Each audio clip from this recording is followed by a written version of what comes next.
हिंदुस्तान के अंदर लोगों को उच्चा नीवा समझा जाता सीगा।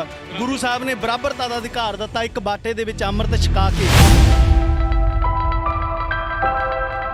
जिन्हां लोगों को सदियां दे विच दबाया गया सीगा उन्हां लोगों को अपने पैरों के उत्ते कीता। उस हिंदुस्तान की धरती के उत्ते कुछ लोगों को ये पग्गां बन्नण दा कुछ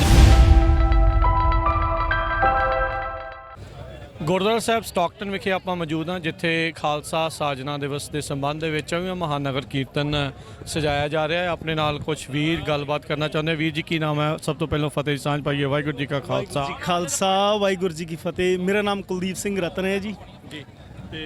की तुसी विचार साझे करना चाहते हो? मैं समूह साध संगत नूं विसाखी दी बधाइयां देना चाहुंदा हाँ।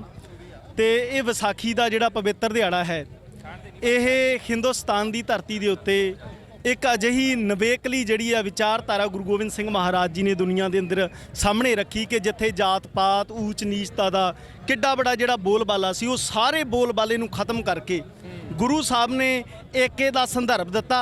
हर एक मनुख दे विच उस रब नूं देखण दा ये जिहड़ा फलसफा संसार के अंदर सामने पेश किया। जिथे हिंदुस्तान के अंदर लोगों को उच्चा नीवा समझा जाता सीगा, गुरु साहब ने बराबरता का अधिकार दिता, एक बाटे दे विच अमृत छका के समूह लोगों को जिहड़ा एक किया।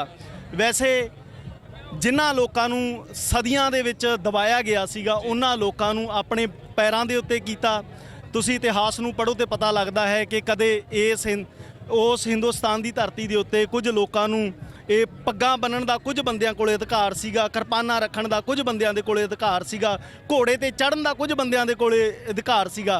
पर गुरु साहब ने जिन्हां लोगों को नीच किया जाता सीगा उन्हां दे सिरां दे उत्ते दस्तारां भी बनाईयां, उन्हां दे हत्थां दे विच शस्त्र भी फड़ाए, उन्हां नूं एक आज़ादी दी निघ दी गल कीती।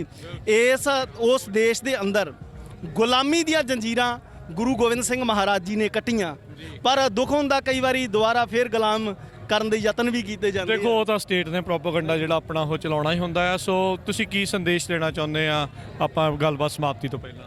यही संदेश देना चाहुंदा भी गुरु साहब जी ने अमृत संचार की जिहड़ी आ लहर वो मनुखता नूं एक कीता सीगा भी समूह लोगों को बेनती है कि खंडे वाटे का अमृत छक के गुरु वाले बन के ते एके दे संदर्भ दे विच आइए, एक दूजे नाल प्यार वधाइए, एक दूजे दे विच जिहड़ी साडे अंदर नफरत की भावना वो खत्म करके सबको मीत हम आपन कीना हम सजना के साजन गुरबाणी की जिहड़ी वो तोकिया उस दे उत्ते असीं अमल करिए ते जिंदगी नूं सोहना बनाइए। सो देशां विदेशां दे विच बसदी होई समूह संगत नूं जिहड़ा है खालसा प्रगट दिहाड़े दीआं लख लख बधाइयां। समूह संगत जिहड़ा गुरु के फलसफे के अनुसार जिंदगी बतीत करे, गुरु ग्रंथ साहिब की अगवाई ਦੇ ਅਨੁਸਾਰ ਆਪਣੇ ਜੀਵਨ ਨੂੰ ਬਣਾਵੇ ਤੇ ਆਪਣੇ ਈਸਟ ਗੁਰੂ ਗ੍ਰੰਥ ਸਾਹਿਬ ਨੂੰ ਜਿਵੇਂ ਅਸੀਂ ਕਹਿੰਦੇ ਆਗਿਆ ਪਈ ਅਕਾਲ ਕੀ ਤਬੈ ਚਲਾਇਓ ਪੰਥ ਸਭ ਸਿੱਖਣ ਕੋ ਹੁਕਮ ਹੈ ਗੁਰੂ ਮਾਨਿਓ ਗ੍ਰੰਥ, ਗੁਰੂ ਗ੍ਰੰਥ ਜੀ ਨੂੰ ਮੰਨਦੇ ਹੋਏ ਆਪਣੇ ਜੀਵਨ ਨੂੰ ਬਤੀਤ ਕਰੀਏ। ਸੋ ਸਾਰਿਆਂ ਨੂੰ ਜਿਹੜਾ ਹੈ ਖਾਲਸਾ ਸਾਜਣਾ ਦਿਵਸ ਦੀਆਂ ਲੱਖ ਲੱਖ ਮੁਬਾਰਕਾਂ। ਵਾਹਿਗੁਰੂ ਜੀ ਕਾ ਖਾਲਸਾ, ਵਾਹਿਗੁਰੂ ਜੀ ਕੀ ਫਤਿਹ।